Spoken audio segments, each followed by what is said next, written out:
Hello everyone, welcome to Cropcos. Dear student, this is our sixth session of Fundamentals of Agricultural Economics. Here we will discuss your complete syllabus as per the guidelines of 15th Committee ICAR New Delhi. Dear student, if you have someone missed our previous lectures, please go to our channel and watch it. Dear student, we know that Cropcos is one of the largest online agri-edutech platform for agriculture education and exam. It helps students to prepare for state agriculture, horticulture, sericulture and fishery department exams, and also various competitive IBPS, NABARD, FCI, CWC exams and PG entrance exams like ICAR JRF and MCR. Now dear student, we know that Cropcos is the only platform where you can get all agriculture courses in single shadow. We have Abhishek sir for soil science, I Praveen for agriculture economics, Sneha ma'am for horticulture, Ganesh sir for agriculture botany, we have Sharmi ma'am for agriculture extension, Harshvardhan sir for plant pathology and Manish sir for agriculture engineering. Dear student, if you have any queries or daily update or quizzes, please join our Telegram channel, link given in descriptions. Now dear student, in previous sessions or lecture we have covered this syllabus. Okay. Now in this session we will discuss mainly consumer behavior utility. Okay. In which we will see what is meant by total utility, marginal utility, okay, then law of diminishing marginal utility. Okay, there is two law in consumer behavior utility. One is law of diminishing marginal utility and another is law of equimarginal utility. We will see that law in next sessions. So in this session we will just see law of diminishing marginal utility. Now dear student, what is meant by consumer behavior? Okay, consumer behavior means what?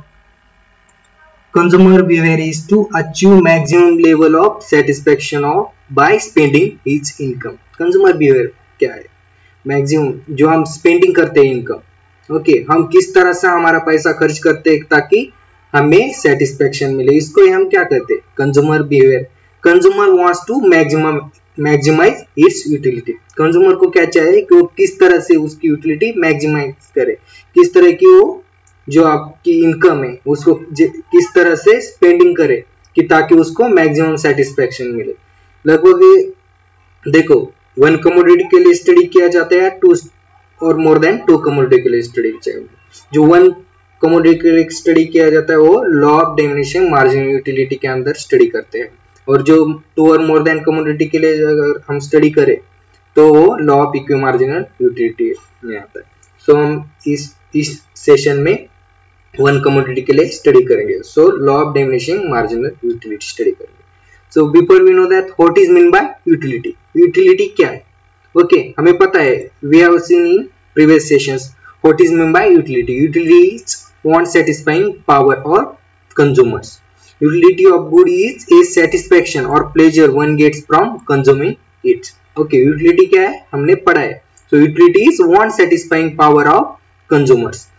What are the characteristics of utility? This also we have seen in previous sessions. Okay, what characteristic of utility is subjective. Okay, utility क्या है? Subjective है. Utility varies from person to person. For example, हमने देखा previous session में also. So if someone has, I have farmer. Okay, farmer के लिए क्या है? High yielding variety है. Suppose high yielding variety है किसी commodity, तो उसके लिए utility ज्यादा है, लेकिन हम normal person है, वो कंज्यूमर है, तो हमारे लिए क्या होगा? उसकी यूटिलिटी नॉर्मल है, हमारे लिए उसकी ज्यादा यूटिलिटी नहीं है. लेकिन जो किसान है उसके लिए क्या है? उसकी यूटिलिटी ज्यादा है. Utility varies with purpose. Purpose के अनुसार भी यूटिलिटी वेरीज होती है. देखो, अगर एक बुक है, ओके, बुक की यूटिलिटी हमारे लिए, हम जो स्टूडेंट है या किसी एग्जाम के लिए प्रिपरेशन कर रहे हैं, हमारे लिए उसकी यूटिलिटी क्या है? बहुत ज्यादा है. लेकिन वही जो कबाड़िया है, जो रद्दी पे बेचता है, रद्दी पे खरीदता है, उसके लिए वो बुक की यूटिलिटी क्या है? कुछ भी नहीं है. So utility varies with purpose. Utility varies with time. Time के अनुसार भी यूटिलिटी चेंज होते हैं. अगर आप इसका आइस का उदाहरण लो, आइस लो या कोई ठंड चीज लो, तो उसकी जो समर में यूटिलिटी है क्या है? ज्यादा है, लेकिन वही विंटर में क्या है? कम है. So utility varies with time. Utility varies with ownership. Ownership के अनुसार utility change हो जाती है. देखो, अगर मैं नॉर्मल पर्सन हूँ, मेरे कोई दुकान है, ओके, कोई भी हो, मेरा बिजनेस है, मुझे कोई ब्रांड वैल्यू नहीं है, तो मेरी यूटिलिटी थोड़ी सी कम हो जाती है। लेकिन वही किसी ब्रांड के अंदर आ जाए, अंबानी ने खरीद लिया, तो उसकी यूटिलिटी ज्यादा हो जाती है। या कोई अब खेत लो, हाँ, हमारी खेती है, किसान के लिए उसकी यूटिलिटी क्या है, उसका प्राइस क्या है, और वही खेत अगर हमने बेच दिया और किसी डीलर को बेच दिया या किसी बड़े बिजनेसमैन को बेच दिया और उसका प्लॉटिंग कर रहा है, तो उसकी क्या है, यूटिलिटी बढ़ जाती है प्लॉटिंग के समय। तो क्या है, यूटिलिटी वेरीज विद ओनरशिप। वही चीज सेम है, लेकिन ओनरशिप चेंज होने के बाद क्या होती है, उसकी यूटिलिटी चेंज हो जाती है। ओके, ये हमने सब पढ़ा हुआ है, just we have revise it. So utility need not be synonyms with pleasure. Okay, utility does not mean satisfaction. ये क्या है, यूटिलिटी के कैरेक्टरिस्टिक है। So what is my total utility and marginal utility? Okay, we will see, क्योंकि जो हम law पढ़ेंगे उसके लिए इंपॉर्टेंट है। So before this we know that what is meant by total utility and marginal utility. So total utility means what? It is the sum of satisfying of the utility a consumer gets from consumption of all the unit of a commodity at a given time. Okay, हमने कितना consume किया, okay, एक commodity है, हमने suppose glass of water at A time हमने कितना पिया और उससे कितना हमें कंज्यूम जो यूटिलिटी मिलती है उसको क्या कहते हैं हम, टोटल यूटिलिटी। और marginal utility means what? The addition to the total utility by the consumption of the last unit considered just worthwhile, or it is a net increase in the total utility by consuming on additional unit of commodity. जो additional unit हम ले रहे उसको क्या कहते हैं हम, marginal utility। For example देखो, हमें बहुत प्यास लगी है, एग्जाम्पल से बहुत प्यास लगी है, दिन भर आपने पानी नहीं पिया और अचानक आपको पानी मिल गया, तो आप जब पानी पीते हो तो आपको कितना यूटिलिटी मिलता है, 12। ओके, सपोज आपको 12 यूटिलिटी मिला, टोटल यूटिलिटी, और मार्जिनल यूटिलिटी भी उस टाइम क्या होगा, 12 ही होगा। देन आप क्या करते हो, सेकंड ग्लास पीते हो तो आपको 18 यूटिलिटी मिलता है, लेकिन मार्जिनल यूटिलिटी क्या है, आपकी थोड़ी सी कम हो जाएगी। तो मार्जिनल यूटिलिटी कैसे निकाला, देखो 18 माइनस 12 कितना है, 6, जो नेक्स्ट कम हो से माइनस करने का, तो आपकी मार्जिनल यूटिलिटी निकलेगी। देखो, पानी पीने के बाद जब आपको प्यास लगी है उस टाइम क्या होगा, बहुत ज्यादा प्यास लगी, तो उसको आपको सेटिस्फेक्शन ज्यादा मिलेगा, तो यूटिलिटी क्या होगी, ज्यादा। लेकिन जैसे जैसे आप कंज्यूम करोगे सेटिस्फेक्शन तो मिलेगा आपको, लेकिन क्या है, जो फीलिंग है, जो मार्जिनल यूटिलिटी है वो कम हो जाएगी। देखो, फर्स्ट ग्लास पीने के बाद कैसा आपको फील होगा, बहुत सुकून मिलेगा, लेकिन बाद में थोड़ा थोड़ा ठीक है ओके कम हो जाएगा। सो ऐसा एक ग्लास पीने के बाद आपको कितना मिला, 12, सेकंड के बाद 18, ओके, देन कितना 24, देन 24, फिर 6 के बाद क्या है 12। बहुत आप पेट भरने के बाद क्या होगा, आपको सब प्यास बुझ गई, तो उसके बाद पानी की क्या कम हो जाएगा, आपको अब पीने का मन नहीं होगा, तो क्या निगेटिव में चला जाएगा। सो दिस इज -2 में हो जाएगा। यहां तक तो आपको पूरा मिल जाएगा।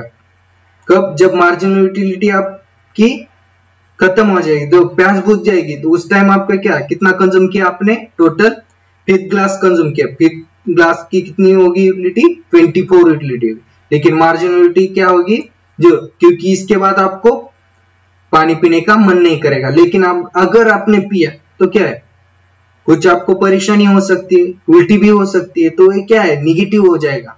सो मार्जिनल यूटिलिटी डिक्रीज हो जाएगी और टोटल यूटिलिटी भी डिक्रीज हो जाएगी। सो ये समझो, मार्जिनल यूटिलिटी और टोटल यूटिलिटी समझ में आया आपको। So there are 2 types of utilities, okay, analysis, this is very broad concept, okay, cardinal utility theory and ordinal utility theory. When you go to your high classes, then you are study it, okay, but we have not need here. We just see the basic, okay, we just understand what is meaning by cardinal utility analysis and ordinal utility analysis. We don't have to need go in detail, okay.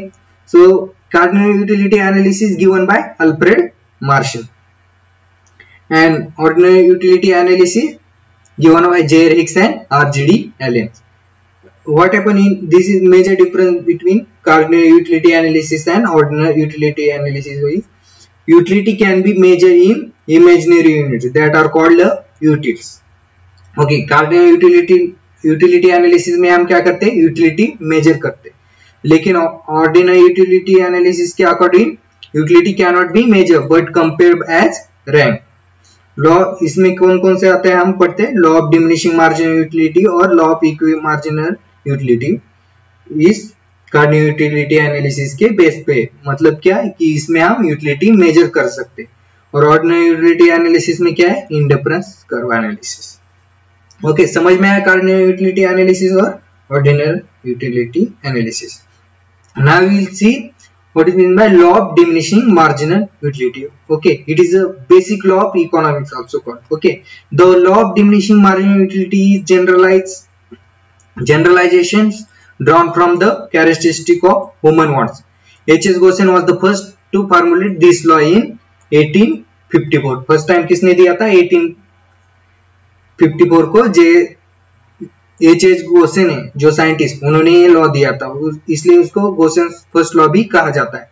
और then जो again stated किया था Alfred Marshall ने, उन्होंने क्या किया था, the additional benefit which is person derive from A given increase of his stock of a thing diminishing with every increase in the stock that he already has. तो इसका मतलब क्या है, अगर आप मोर और मोर कंज्यूम कमोडिटी करते हो तो आपकी क्या जो मार्जिनल यूटिलिटी क्या है वो डिक्लाइन हो जाती है, यही उन्होंने कहा था।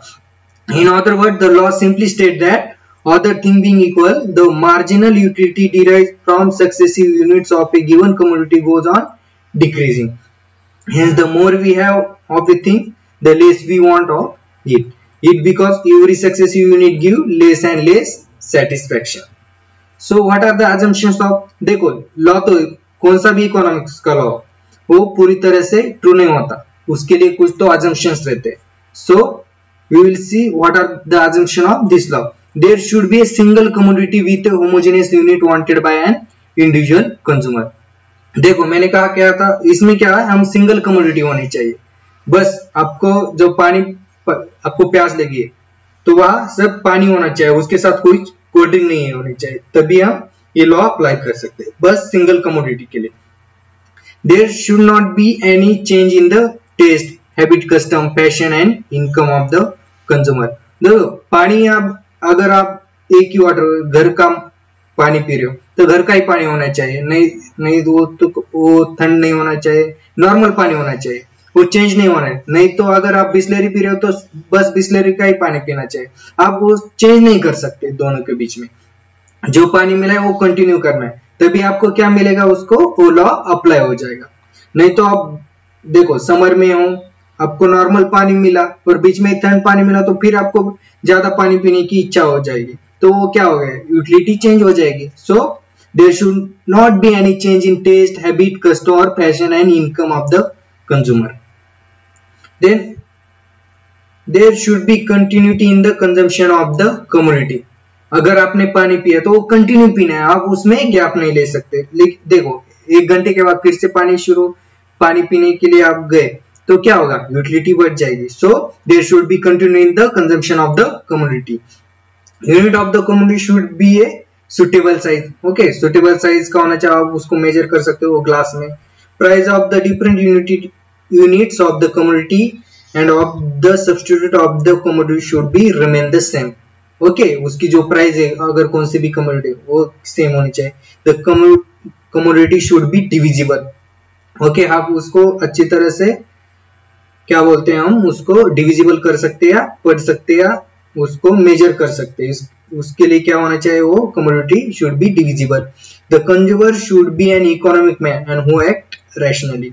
ओके, वो क्या होना चाहिए, उसके साथ स्केयर रिसोर्सेस होना चाहिए और वो रैशनली होना चाहिए। मतलब क्या, वो नॉर्मल पर्सन होना चाहिए, वो अब नॉर्मल नहीं होना चाहिए, या कोई सुपरमैन नहीं होना चाहिए। ओके, अगर सुपरमैन हो तो क्या है, वो कुछ भी खाओ कुछ भी पियो, उसको क्या है, उसको कुछ नहीं है। So the consumer should be normal, the good should be normal goods. Normal goods means what, आपको जो लॉ ऑफ डिमांड है वो क्या होना चाहिए, उसको अप्लाई होना चाहिए। लॉ ऑफ डिमांड क्या है, हम नेक्स्ट में पढ़ेंगे उसको। देखो नॉर्मल गुड्स मींस व्हाट, जिसकी प्राइस कम हो जाएगी तो आपकी वो डिमांड और क्या होती है, इंक्रीज हो जाती या आपकी इनकम बढ़ने के बाद आपकी परचेसिंग पावर भी बढ़ जाती है, तो ये क्या है, नॉर्मल गुड्स है। So with the example we will see law of diminishing margin. उसका ग्राफ देखो, इंपॉर्टेंट है पॉइंट ऑफ, देखो कौन सा भी लॉ हो इकोनॉमिक्स का, वो उसके स्टेप स्टडी करने के पहले हम क्या देखते, उसका स्टेटमेंट देखते, उसका अजम्पशन देखते, फिर उसका शेड्यूल देखते और फिर उसकी लिमिटेशन पढ़ते। सो हमने अजम्पशन पढ़ लिए, अब हम उसका शेड्यूल देखेंगे। उसमें देखो हमने क्या यूटिलिटी पढ़ा, टोटल यूटिलिटी और मार्जिनल यूटिलिटी। सो देखो फर्स्ट क्लास हमने जो कंज्यूम किया तो हमें कितना मिला, 10 मिला, मार्जिनल यूटिलिटी 10 है, देन 18 मिला, 24, 18 और 6 क्लास तक हमें फुल हो जाते। तो यूटिलिटी भी ऐसे ही, मार्जिनल यूटिलिटी देखो 10 है, बाद में 8 है, कितना बढ़ा, कितने से वो इंक्रीज हुआ, तो हमें वो यह मार्जिनल यूटिलिटी। तो ग्राफ में हम कैसे देखें, टोटल यूटिलिटी देखो, फर्स्ट में हमें कितना मिला, मार्जिनल यूटिलिटी का ग्राफ देखो 8 मिला। यह एग्जांपल क्या दिया, यूनिट्स ऑफ ऑरेंज, आप कौन सा भी एग्जांपल ले सकते हो। ओके, सो फॉर एग्जांपल यह ऑरेंज लिया, उन्होंने ऑरेंज कंज्यूम करने के बाद फर्स्ट ऑरेंज में उसको कितना मिला, 10 यूटिलिटीज मिला, सेकंड में 80 मिला, देन थर्ड में 6 मिला, फोर्थ में देखो 4 मिला, फिफ्थ में 2 मिला, और इस 6 के बाद 6 में क्या है, 0 है, देखो यहाँ पे 0, और 7 के बाद वो निगेटिव में चला जाता है, -2। तो ग्राफ क्या है, स्लोपिंग क्या है उसका, डाउनवर्ड स्लोपिंग है। देखो ये MU curve is downward sloping because of the fact that consumption of successive unit give less satisfaction. So क्या है, ये इनवर्सली रिलेटेड है, सो नेगेटिव स्लोप है, इसका ध्यान में रखो। तो marginal utility of dimension, marginal utility यहाँ पे देखो, आपको समझ में आया होगा। Now we'll see what are the relation of between marginal utility and total utility. It is also important not only for your semester end examination but all competitive examination. Okay, ये तो हमने ग्राफ देखा। Okay, total utility क्या है, तो increase होती जाती है। कब तक इंक्रीज हो रही, देखो जब तक मार्जिनल यूटिलिटी 0 नहीं हो जाती, जब तक, यानी जो 6 ग्लास है आपका या 6 यूनिट्स है, कुछ भी पकड़ो, 6 तक क्या है, मैक्सिमम मिल जाता है। लेकिन उसके बाद क्या हो रही है, आपकी टोटल यूटिलिटी निगेटिव हो रही है, कहां पर, -2 पर। So what explain this graph, the total utility is increase but it increase by smaller and smaller amount. क्या है, टोटल यूटिलिटी इंक्रीज हो रहा है। पहले में देखो, पहले कमोडिटी आपने कंज्यूम करने के बाद कितने में इंक्रीज हुआ, 8 से हुआ, देन 6 से, ये क्या है, इंक्रीज तो हो रहा है लेकिन उसका रेट क्या है, कम है, amount for each additional unit. In other words, TU is increasing at decreasing rate. MU curve is downward sloping because of the fact that consumption of successive unit give less satisfaction. Okay, जिस जैसे आप consume करते जाते हो तो आपको क्या मिलता है, मार्जिनल यूटिलिटी कम हो जाती है क्योंकि आपको उससे सेटिस्फेक्शन कम मिलता है। देखो ये क्या है, नेगेटिव स्लोप है। So what explain this graph, the increasing TU with diminishing marginal, जिस जैसे टोटल यूटिलिटी इंक्रीज हो जाता है तो मार्जिनल यूटिलिटी क्या हो जाती है, डिक्रीज हो जाती है। So maximum TU at 0 MU, maximum TU का है, देखो इस पॉइंट पे मैक्सिमम टोटल यूटिलिटी का 30, कब, जब आपकी जो यूटिलिटी है, मार्जिनल यूटिलिटी 0 है, तब क्या है, मैक्सिमम है। ये रिलेशन याद रखो क्योंकि वो एग्जाम में पूछे जाते हैं। So decrease in TU then negative, जब आपकी टोटल यूटिलिटी डिक्रीज हो जाती है। ओके, यहाँ पर देखो ये क्या हो रही है, डिक्रीज हो रही है 30 के पॉइंट के बाद, जब आपकी टोटल यूटिलिटी का 7 कंज्यूम करने के बाद 28 हो जाती है। So it is marginal utility -2, so decreasing TU then negative of MU। Now what are the importance of this law? Okay, law आपको समझ में, हर तरफ ये लॉ यूज होता है। देखो आप कौन सा भी एग्जांपल दो, आपका डे टू डे लाइफ का एग्जांपल दो। अगर आप लाइव करना चाहते हो, आप मेस में हो, मैक्सिमम स्टूडेंट तो बाहर ही रहते हैं। हाँ, मेस का खाना क्या है, पहले दिन तो आपको अच्छा लगेगा, ओके, पहले दिन अच्छा लगेगा, देन क्या होते हैं, आपकी जो मार्जिनल यूटिलिटी है क्या हो जाती है, कम हो जाती है, फिर थोड़ा अच्छा तो लगता है, लेकिन क्या होती है, आपकी वो सेटिस्फेक्शन मिलना कम हो जाता है, और कुछ दिनों के बाद 10-15 दिन का आपको तो पूरा बुरा लगने लगता है। तो क्या है ये, law of diminishing marginal utility है, लेकिन उसमें भी अजम्पशन है। देखो ओके, आपको सेम खाना मिलना चाहिए जो हर दिन मिलता है, दाल रोटी चावल। अगर सर कहोगे सर हमें बीच में नॉन वेज मिला या फिश मिला तो क्या है, आपकी यूटिलिटी बढ़ जाती है। तो क्या है, वो अजम्पशन भी है उस लॉ में। So importance of the law. The law of diminishing marginal utility is the basic law of consumption. Okay, this is basic law of consumption. The law of demand, the law of equal marginal utility, and the concept of consumer surplus are based on it.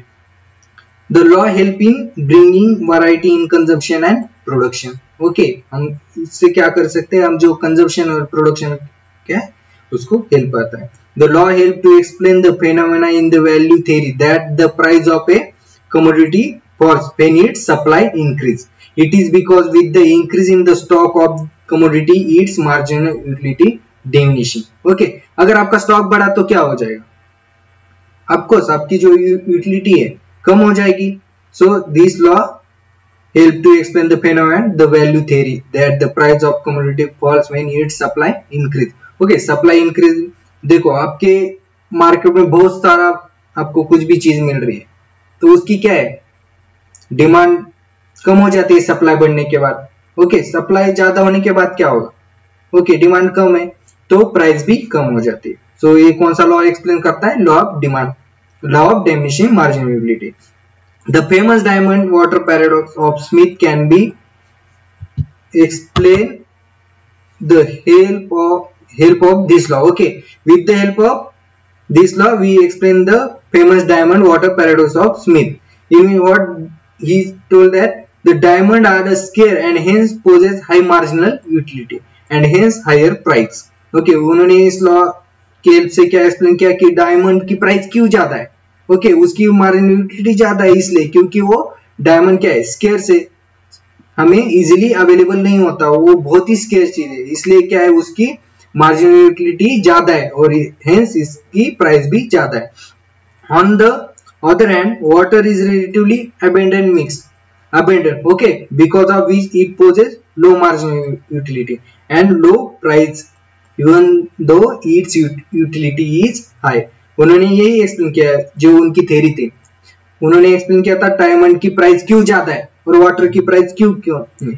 तो इस law की help से उन्होंने explain किया था, उन्होंने कहा था कि डायमंड स्केयर है और उसकी मार्जिनल यूटिलिटी है उसकी वजह से ज्यादा है, सो उसकी प्राइस ज्यादा है। और वाटर क्या है, वाटर उसकी क्वांटिटी है बहुत ज्यादा है, अबंडेंट इन अवेलेबल है, सो उसकी मार्जिनल यूटिलिटी क्या हो जाती है, कम हो जाती है, सो उसकी प्राइस भी कम हो जाती है। Then the principle of progressive taxation is based on this law. Okay, as a person income increases, the rate of tax rises because the marginal utility of money to him falls with the rise in his income. The law underlying the socialist plea for an equitable distribution of wealth. Okay, इस law से हम progressive जो taxation है वो भी explain कर सकते हैं और उसमें हेल्प करता है।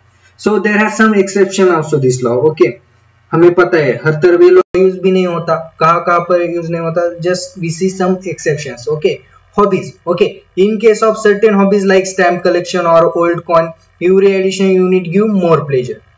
Okay, marginal utility goes on increasing with the acquisition of every unit. हमें क्या होता है, अगर हमें कोई चीज की हॉबी हो, अगर आपको हॉबी हो, आपको सब सपोज आप क्रिकेट खेलते हो या सब एग्जांपल दिया ओल्ड कॉइन्स का, देखो कलेक्शन का कॉइन, या खेलने का एग्जांपल देखो, ये क्या है आपकी, अगर खेलने की हॉबी हो तो आप कितना भी खेलो आपको क्या मिलता है, उसको सेटिस्फेक्शन ही मिलता है, आपकी मार्जिनल यूटिलिटी क्या होती है, कम नहीं होती वहां पर। सो ये लॉ अप्लाई नहीं होता। लेकिन हमारा लॉ क्या है, लॉ क्या कहता है कि अगर आप मोर और मोर कंज्यूम कमोडिटी कर दे तो जो आपकी नेक्स्ट कमोडिटी कंज्यूम करोगे, ओके, उससे आपको मिलने वाला सेटिस्फेक्शन क्या है, कम हो जाएगा, डिक्लाइन हो जाएगा। लेकिन ये लॉ यहाँ पर अप्लाई नहीं होता। Drunkard, it is believed that every dose of liquid increase the utility of A drunkard. Okay, यहाँ क्या हम ये करते हैं कि जो हम कहते हैं ना, जो शराब पीने वाले वो शराब से उनको क्या मिलता है, पहले तो जो सेटिस्फेक्शन वो कम होता है, लेकिन जैसे जैसे वो उसको कंज्यूम करने लगते हैं, डोज कंज्यूम करने लगते हैं, तो उनकी क्या होती है, यूटिलिटी ज्यादा हो जाती है, उनको सेटिस्फेक्शन ज्यादा मिलने लगता है। तो यहाँ भी ये लॉ अप्लाई नहीं होता। Major in the case of major greed increase with the acquisition of every additional unit of time, unit of money. देखो मेजर की केस नहीं, यूरी मैना, ओके, हमसे लेकर अंबानी तक, देखो अंबानी के बाद भी बहुत पैसा है, लेकिन क्या है वो कितना भी ये लालच बुरी भरा है पैसे के बाद। पैसा क्या चीज है, हम कितना भी कंज्यूम करें हमें क्या मिलता है, उससे सेटिस्फेक्शन नहीं मिलता है, कितना भी कमाओ कमी है।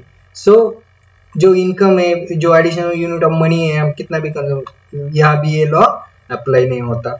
The reading, the habit of reading of more book give more knowledge and in turn greater satisfaction. देखो हम अगर किताबें पढ़ने की आदत हो गई, मैं यहाँ एग्जाम की किताब की बात नहीं कर रहा है, यार ध्यान पे रखो, वो तो बोलोगे सर वहाँ तो हमें नींद आ जाती है, हमें कहाँ सेटिस्फाइड मिलता है। जो रीडिंग है, अगर आपकी जो मनपसंद बुक है या स्टोरी बुक है, अगर वो आप पढ़ोगे तो क्या मिलेगा उसको, आपको मोर नॉलेज मिलेगा, मोर सेटिस्फेक्शन मिलेगा और अपनी पढ़ने की इच्छा और ज्यादा बढ़ेगी। सो यहाँ भी वो लॉ अप्लाई नहीं होता। सो आपको ये समझ में आया होगा कि law of dimensioning marginal utility क्या है। बस ये एक्सप्लेन करता है कि आपकी जो आप कंज्यूम करोगे मोर और मोर कमोडिटी, तो जो आपके आने वाली जो नेक्स्ट कमोडिटीज से मिलने वाला जो आपके जो सेटिस्फेक्शन है, यूटिलिटी है, वो कम मिलते हैं। तो मैक्सिमम हमारे एग्रीकल्चर का एग्जांपल देखो, आप फर्टिलाइजर लिमिटेड फर्टिलाइजर जो आप इंक्रीज कर जाओगे तो आपकी यील्ड इंक्रीज हो जाएगी, लेकिन ऐसा बाद में समय आएगा, ओके, ज्यादा फर्टिलाइजर यूज करोगे तो वो क्रॉप को हार्म होने के चांसेस है और वो डाई भी हो जाता है। सो ये हर तरफ वो लॉ मैक्सिमम टाइम यूज हो जाता है, लेकिन वहां सम अजम्पशन भी है और लिमिटेशन भी है, ये हमने सब पढ़ा हुआ। Now will see some important MCQ regarding this chapters.